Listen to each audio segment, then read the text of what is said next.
ఆచి చికెన్ మసాలా. మధ్యప్రాచ్యంలో యుద్ధ జ్వాలలు రగులుతూనే ఉన్నాయి. రాజధాని టెహ్రాన్ సహా ఇరాన్లోని పలు నగరాల్లో సైనిక లక్ష్యాలపై ఇజ్రాయెల్, అమెరికా క్షిపణులతో విరుచుకుపడుతున్నాయి. ఈ దాడుల్లో ఇరాన్ అత్యున్నత సైనికాధికారి Ali Larijani, Islamic Revolutionary Guard అనుబంధ బసీజ్ మిలిషియా అధిపతి జనరల్ గులాం రెజా సాల్మనీ మృతి చెందారు. లెబనాన్ రాజధాని బీరుట్ పైన ఇజ్రాయెల్ బాంబుల వర్షం కురిపించింది. గల్ఫ్ దేశాల్లోని అమెరికా సైనిక స్థావరాలు, రాయబార కేంద్రాలు, ఇజ్రాయెల్ లక్ష్యంగా ఇరాన్ ప్రతిదాడులను కొనసాగించింది. అటు ఇరాన్ కొత్త సుప్రీం లీడర్ ముస్తఫా ఖమేనీ రష్యాలో ఉన్నట్లు జరుగుతున్న ప్రచారాన్ని ఆ దేశం ఖండించింది. పశ్చిమాసియా యుద్ధంలో 18వ రోజు ఇరాన్కు భారీ నష్టం జరిగింది. ఇజ్రాయెల్ జరిపిన దాడిలో కీలక సైనికాధికారి సహా బసీజ్ బలగాల నేత మరణించారు.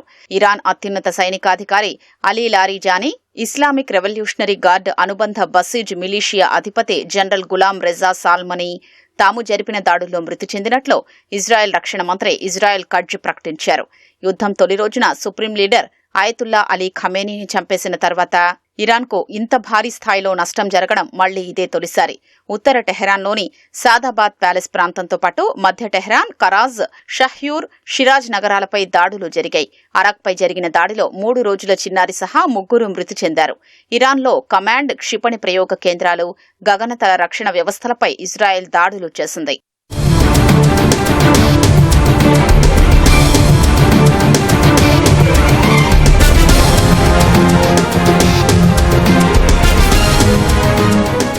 లెబనాన్ రాజధాని బీరుట్పై అమెరికా, ఇజ్రాయెల్ బాంబుల వర్షం కురిపించాయి. ఇరాన్కు అనుకూలమైన హెజ్బుల్లా మిలిటెంట్ సంస్థ ప్రధాన స్థావరాలపై దాడులు చేసినట్లు ఐడీఎఫ్ ప్రకటించింది.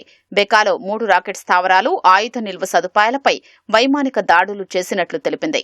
కఫార్లో జరిగిన దాడిలో 5 సైనికులు గాయపడ్డారు. ఇజ్రాయెల్ దాడుల కారణంగా లెబనాన్లో 10 లక్షల మంది నిరాశ్రయులయ్యారు. ఇది మొత్తం జనాభాలో 20%. అమెరికా దాడి వల్లే ఇరాన్లోని పాఠశాలలో 170 మంది మరణించారని ఆమ్నెస్టీ ఇంటర్నేషనల్ ధృవీకరించింది. అటు ఇరాన్, లెబనాన్లకు అత్యవసర మానవతా సాయం చేస్తామని చైనా తెలిపింది. యుద్ధం కారణంగా ఇబ్బందులు పడుతున్న వారి పట్ల సానుభూతి వ్యక్తం చేసింది.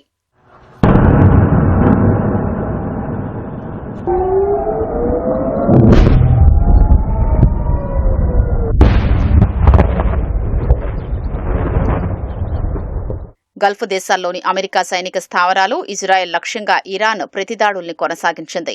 యునైటెడ్ అరబ్ ఎమిరేట్స్లోని ఫజైరా చమురు క్షేత్రంపై ఇరాన్ మళ్లీ డ్రోన్ దాడి చేసింది. అక్కడున్న చమురు నౌకపై ఈ దాడి జరిగింది. ఇరాన్ నుంచి డ్రోన్, క్షిపణి దాడుల భయంతో మంగళవారం కొద్దిసేపు యుఏఈ తన గగనతలాన్ని మూసివేసింది. తర్వాత విమానాలు యథావిధిగా తిరిగాయి. బనియాస్ ప్రాంతంలో జరిగిన దాడిలో ఓ పాకిస్తాన్ జాతీయుడు మరణించారు. 10 క్షిపణులు, 45 డ్రోన్లను ఇరాన్ ప్రయోగించింది. ఇరాన్ నుంచి దూసుకొచ్చిన డజను డ్రోన్లను అడ్డుకున్నామని సౌదీ అరేబియా వెల్లడించింది. 14 బాలిస్టిక్ క్షిపణుల్ని అడ్డుకున్న సమయంలో ఖతార్ రాజధాని దోహాలో భారీగా పేలుడు శబ్దాలు వినిపించాయి.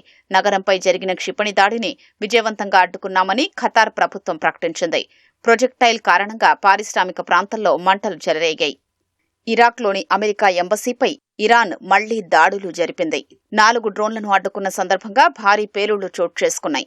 అల్ జాత్రియా ప్రాంతంలోని ప్రెసిడెన్షియల్ ఆవరణలో ఓ ఇంటిపై దాడి జరిగింది. విదేశీ దౌత్యవేత్తలు బస చేసే హోటల్పైకి డ్రోన్లు దూసుకొచ్చాయి. కువైట్లో అంబులెన్స్ కేంద్రంపై జరిగిన దాడిలో 2 వైద్య సిబ్బంది మరణించారు. ఇజ్రాయెల్లోని టెల్ అవీవ్, గలీలీ సముద్ర ప్రాంతంపై దాడులు జరిగాయి. సహారియాపై హెజ్బుల్లా దాడులు చేసింది. జెరూసలంలోని ఆధ్యాత్మిక స్థలాలపైకి ఇరాన్ డ్రోన్లు, క్షిపణుల్ని ప్రయోగించింది. అమెరికా, ఇజ్రాయెల్ దాడుల్లో గాయపడిన ఇరాన్ కొత్త సుప్రీం లీడర్ అయతుల్లా ముస్తఫా ఖమేనీని చికిత్స కోసం రష్యా రాజధాని మాస్కోకు తరలించినట్లు వచ్చిన వార్తల్ని ఇరాన్ ఖండించింది. ఇదొక కొత్త తరహా మానసిక యుద్ధమని, ఇరాన్ నేతలకు పారిపోవలసిన, షెల్టర్లలో దాక్కోవలసిన అవసరం లేదని స్పష్టం చేసింది.